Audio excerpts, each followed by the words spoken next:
So in the last video, we talked about the power of your thoughts. Now, your thoughts are expressed through your language. So it's worth considering what language you use on a regular basis.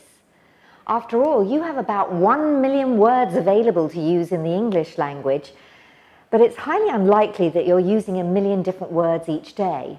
In fact, research indicates that the average person uses up to about 20,000 words a day if you're a woman, and probably only 8,000 if you're a man. So maybe that's the reason my brother usually responds with only 1 or 2 words when I send him an email. Now, what's more, you'll probably also only be using the same 100 words on a regular basis to describe your experiences. Just 100 words on a regular basis.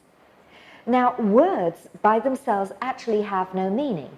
It's the structure, the context, and the process that gives meaning to a word. For example, the phrase, "only you can do this now," and "you can do only this now." They share the same words, yet the process is different, thereby changing the meaning. Now, another example would be, "warm weather is wonderful," which is great in the context of a beach holiday, that's perfect. But if you change the context, it's not so great if you're going on a skiing trip.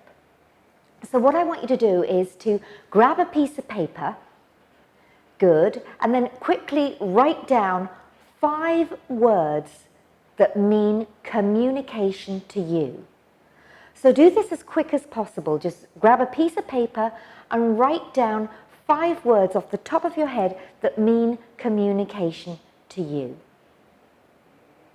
Now, chances are that you and I each will have 5 different words. I've got speaking, listening, connection, expression, and contact. What have you got? Now, there is a possibility that we may have 1 or 2 words the same. However, this highlights what communication means to me, and what it means to you is likely to be completely different.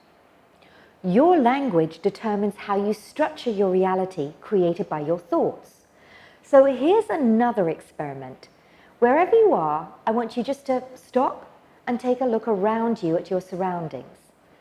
And as you take a look at your surroundings, as you do that, keep repeating silently to yourself the word blue. Just keep repeating, as you look around at your surroundings, keep repeating blue, blue, blue. You got that? Good. Now, just close your eyes and try to remember everything around you that's red. Not many things, are there? So I want you to keep your eyes closed and now repeat to yourself the word red. Keep repeating red, red, red. Hear the color red, see the color red, feel the color red. So just keep repeating red, red, red. Good. Now open your eyes and look around. Notice how much redder your surroundings are. And you may have noticed that as soon as you opened your eyes were immediately drawn to something red.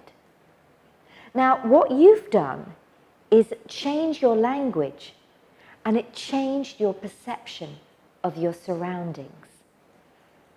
Your language has a huge impact on how you feel. So here's yet another experiment. What I want you to do this time is to say out loud the phrase, "I'm really angry. I'm totally and utterly angry. I couldn't be angrier if I tried." So just go on, say it aloud, and probably not a good idea if you're in a public place, but repeat it a couple of times. "I'm really angry, totally and utterly angry. I couldn't be angrier." Just keep repeating that. Good. Now, how does that make you feel? Are you actually feeling angry? Do you physically feel like someone who's angry? I know right now I can feel much more tension in my body. So now I want you to say out loud the phrase, "I'm filled with joy," and repeat the phrase with lots of conviction and enthusiasm for, at least 10 seconds. I'm filled with joy. I'm filled with joy. I'm filled with joy. Now, do you feel different from a minute ago? My guess is that you do. So the language you use to yourself and to express yourself in the outside world changes the way you feel about things and people, and it also changes your own feelings.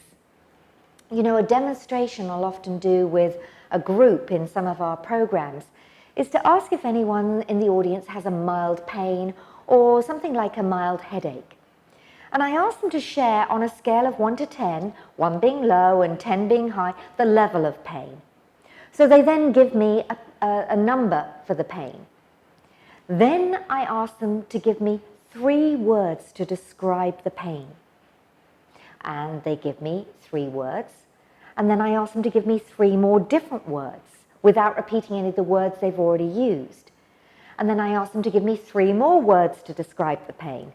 So they give me 3 more, and then I repeat it again. Give me 3 more words, and give me 3 more words, and 3 more. And I keep going until they've completely run out of words. Then I ask them, by the way, about your headache, what level is the pain now? Now, surprisingly to them, however not surprisingly to me, it's always dramatically reduced. And in most cases, people tell me that the pain is completely gone. Now, the point is that it demonstrates that if you don't have the words to describe something, you can't experience it. In other words, it cannot exist. If you don't have the words to describe a feeling, it disappears, or at the very least, its intensity is dramatically reduced. That's very powerful. You have the ability to choose and change the language that you use every day to label people, to label events, to label situations and circumstances in your life. And this is the process of unlearning language and thought patterns. As soon as the label changes, your experience and the perception of the person, the event, the situation, or the circumstance also changes. Your language has a direct connection with your thoughts. The words that come out of your mouth don't happen by accident. They have a direct relationship with the thoughts that are going through your mind at any point in time. The thought is actually used to generate the language that comes out of your mouth. And as your actions are all primarily unconscious, it can sometimes be extremely revealing to listen to your own language and realize what thoughts you're running on a regular basis. So quite simply, when you change your language, you change your thoughts, and vice versa. In fact, it's said you can't think any deeper than your vocabulary allows you to. So notice how you describe yourself to others on a regular basis. What words do you use? As Buddha said, all that we are is the result of what we thought. The mind is everything, and what we think, we become. What do you want to become? Because what you create is expressed in your language, and therefore if you change your language, you begin to change your universe, unlearning and letting go of patterns that no longer serve you. Your world literally comes into being by what you create with your thoughts and mind, and there are endless possibilities to change reality. And your thoughts, when you run the same thought over and over again, become your beliefs.